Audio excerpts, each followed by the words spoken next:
નમસ્કાર વાલા YouTube family મેમ્બરો, સ્વાગત છે આપનું આપણી આ યુટ્યુબ ચેનલ ભાવેશ મકવાણા ન્યૂઝમાં।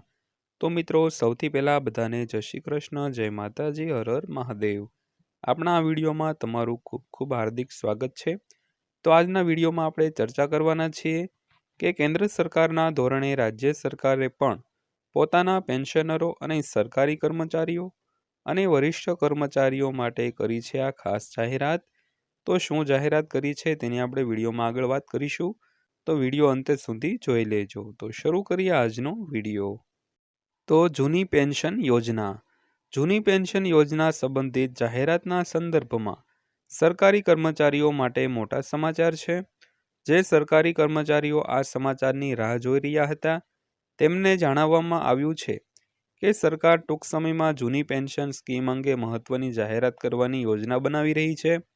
આ પગલાંથી સરકારી કર્મચારીઓનું ભવિષ્ય આર્થિક રીતે સુરક્ષિત થશે।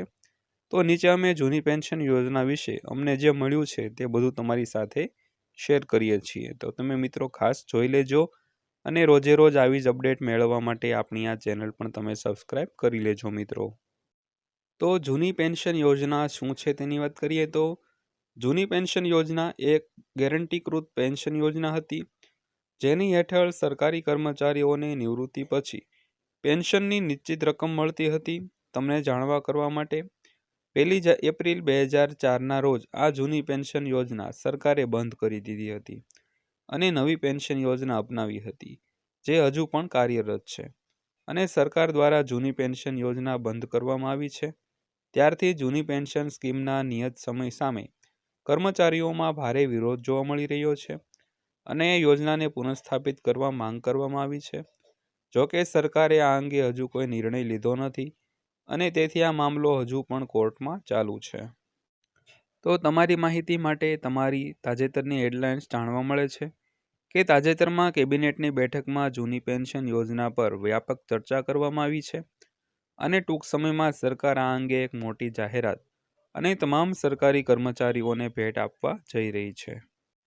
તો જૂની પેન્શન યોજના ક્યારે લાગુ કરવામાં આવશે તેની વાત કરીએ તો તમને જાણવા માટે ઉત્સુક છો કે આ જૂની પેન્શન યોજના ક્યારે અસ્તિત્વમાં આવશે, તો અમે તમને જણાવીએ છીએ કે હવે કેન્દ્ર અને રાજ્ય સરકારો આ યોજનાને લાગુ કરવા વિશે ગંભીરતાથી વિચાર કરી રહી છે।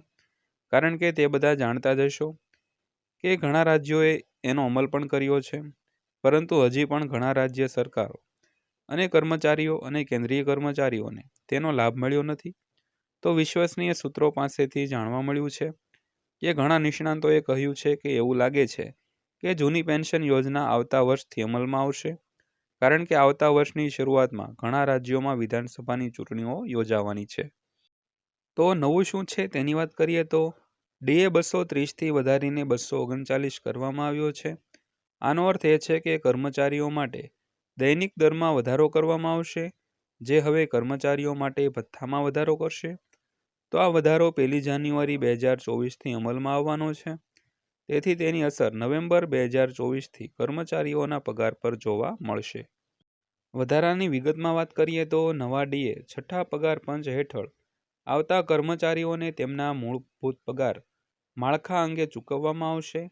ત્યારબાદ સૂચિત વધારો કર્મચારીઓના વેતનના આધારે વધારાના ₹620થી ₹7000નો ઉમેરો કરશે। તો આ ફેરફાર જાન્યુઆરી 2024થી થશે, પરંતુ ચૂકવણી નવેમ્બર 2024 પછીના પગારથી શરૂ થશે। તો 1 જાન્યુઆરી 2024થી 30 સપ્ટેમ્બર 2024 સુધીના સમયગાળા માટેનું એરિયર્સ 4 હપ્તામાં ચૂકવવામાં આવશે। પ્રથમ હપ્તો ડિસેમ્બર 2024માં, બીજો હપ્તો જાન્યુઆરી 2025માં, ત્રીજો હપ્તો ફેબ્રુઆરી 2025માં અને ચોથો હપ્તો માર્ચ 2025માં। સાબિતી તેના આશ્ચર્યજનક ફોર્મ્યુલામાં સમજી શકાય તેવું છે, જે નીચે મુજબ કર્મચારીઓને નીચેના મહિનાઓમાં ઓછામાં ઓછી બાકીની રકમ મળે છે। તો નિવૃત્તિ અને મૃત્યુ લાભ। જે કર્મચારીઓ જાન્યુઆરી અને સપ્ટેમ્બર 2024 વચ્ચે નિવૃત્ત થયા છે અથવા તો મૃત્યુ પામ્યા છે, તેઓને તેમના બાકીની રકમ એક હપ્તામાં ચૂકવવામાં આવશે। આ તમામની ચૂકવણી કાં તો કામદારોને તેમના પોતાના અથવા તેમના પરિવારોને મુશ્કેલ સમયમાં સામનો કરવા માટે આપવામાં આવશે। તો આ બધું શા માટે થઈ રહ્યું છે તેની વાત કરીએ તો આ નિર્ણય એવા સમયે લેવામાં આવ્યો છે જ્યારે ઘણા સંગઠનોએ કર્મચારીઓ લાંબા સમયથી તેના માટે હાકલ કરી રહ્યા હતા. તો મધ્યપ્રદેશ સરકારે આ માંગણીઓ પર ધ્યાન આપ્યું છે અને કર્મચારીઓને તેમના મહેનતાણામાં યોગ્ય વધારો મળે તે માટે જરૂરિયાત પૂરી કરે છે. તો મિત્રો, આ હતી આજની માહિતી પસંદ આવી હોય તો વિડીયોને લાઈક કરજો અને આવી નવી માહિતી રોજે રોજ મેળવવા માટે આપણી આ ચેનલ પણ સબસ્ક્રાઈબ કરી લેજો. તો ફરીવાર પાછા મળીશું એક નવી માહિતીના વિડીયો સાથે. ત્યાં સુધી સૌને જય હિન્દ, વંદે માતરમ.